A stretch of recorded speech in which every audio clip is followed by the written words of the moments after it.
Oh, no, we don't have to interrupt. Hey, boss, how are you? Hey, what's up, boys? Oh, hi, Dan. We're going to get back to that after. I'm excited. That Matt's upset. He was just about to talk about True Romance. He was all geared up to talk about it, too. It's an old movie. Yes. Oh, it's a great movie. Oh, you see that? It is a great How come movie. it sounds like he's in studio? This is great. Just ISDN. I am in studio. Oh, wow. Oh, look at this. That's why I'm late. That's why I'm late.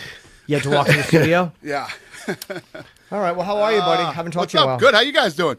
I got a funny story for you, Matt. So, Yeah. you know, we did Looking for a Fight in Maine, right? Yes. So you know my cousin Steve that takes care of everything up there. Good man, yeah.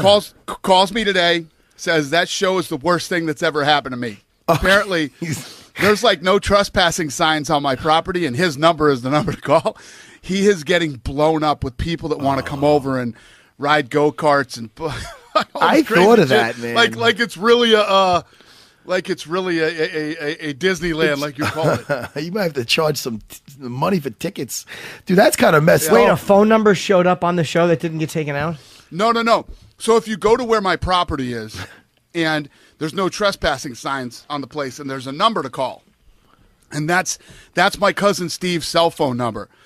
So everybody who's listening in Maine, go get that number and terrorize this fucking guy. Man.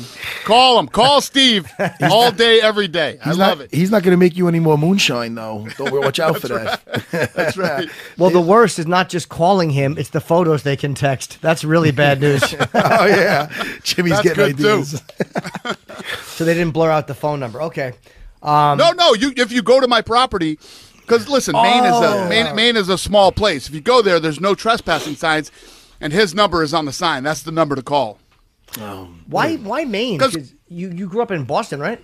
Yeah, well, no, I grew up in Vegas, but I lived in Boston. We moved out of Massachusetts when I was in third grade, and we came to Vegas. But I bounced back and forth for summers, and my grandparents and a lot of my cousins on my dad's side live up in Maine, and we used to have a blast up there. I mean, ask Matt. It sounds crazy, but it's amazing. He's like the mayor over there. You ever see that scene in Roadhouse when the guy's just driving all over the road, like singing that Frank Sinatra song? No, you haven't seen that, Jimmy? I don't remember You got to see Roadhouse. Roadhouse. But anyway, he's like Dana's like the mayor over there. No, what a good time that was. We should do another show from there.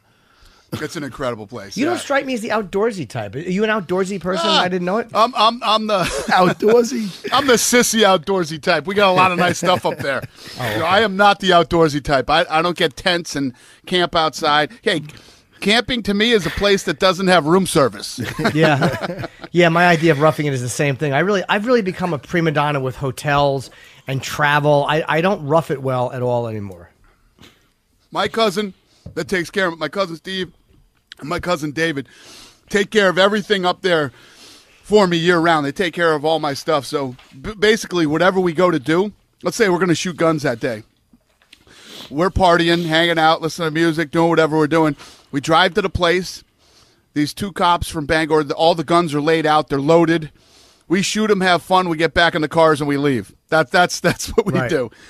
You know what I mean? I'm not that guy. Yeah, I'm not either, man. I wouldn't mind going shooting or something like that, or target practice. I just get uncomfortable in those situations because I'm not good. I'm not outdoorsy. It's just I feel it's horrible, right? You're around real men and you're like, oh, this sucks. I'm not outdoorsy. Hey, the only time I touch those fucking guns is when the police guys are there with me. I pick them up, I aim them, I shoot them, and I put them back down and let them handle them. I don't mess around with that stuff. Yeah. I'm not a huge gun guy either. No. As Dana I love guns. You don't see me messing around with them. It's dangerous. Dana, did you see Tito's fight versus Chael Sonnen? It was my first Bellator. Oh, there you first go. Bellator event. Yeah, I thought you were going to say my first and last Bellator. No, my first Bellator event. I watched it, and listen, both guys are 40-something years old. It was basically a retirement fight. And a lot of people, I think, were calling it a fix. There's no way. So here's one of the things people don't realize about Tito Ortiz. Tito Ortiz is strong as – I mean, this fucking guy is so strong. He put me in a neck crank one time and almost popped my fucking head off my shoulder. Right.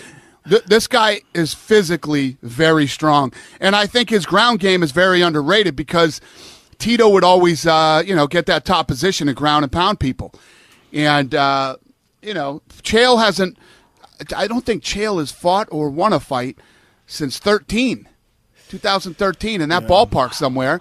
You know, and he's 40. You take Tito's 41. You take that much time off, and that's what a fight's going to look like. You know what I mean? This is a young man's game. This isn't an old man's game. It's a young man's game. There's a couple of freaks that have been around that could do it, you know, longer than they should have. Dan Henderson is one of those guys. Yeah. But Couture was one of those guys. There's no way in hell that was a work. No, I didn't think it was a work either. But I'll tell you right now. I'd love to come on here and shit all over Bellator, but there's no way that was a work. Nah, I definitely didn't think it was a work. First of all, that'd be very difficult to try to pull off no matter what. I mean, and not for nothing, I think Chael, it's easy to find a way out of there. In other words, you know, that thing, whether it was on super tight or not, he's probably like, all right, I'm in here long enough. Well, the thing you got to remember too, Matt, is that you know, he's a good wrestler. Never was Chael some big jiu-jitsu fucking, you know, not some big jiu-jitsu guy. And when Tito Ortiz is cranking your fucking head off. Oh yeah, man. You know, you're 40 fucking years old and you just had a kid and you know all this stuff. Yeah, it's maybe I should tap out here. Not for sure. And the way Chael is, he'll talk about the next fight and he'll have something ready if he loses, but it is what it is. But yeah, I didn't think it was a fake either. No, not at all. I can't. Plus, Chael is so verbal. I can't see Chael ever taking a dive and not talking about it. I just can't see him doing that. Yeah, right.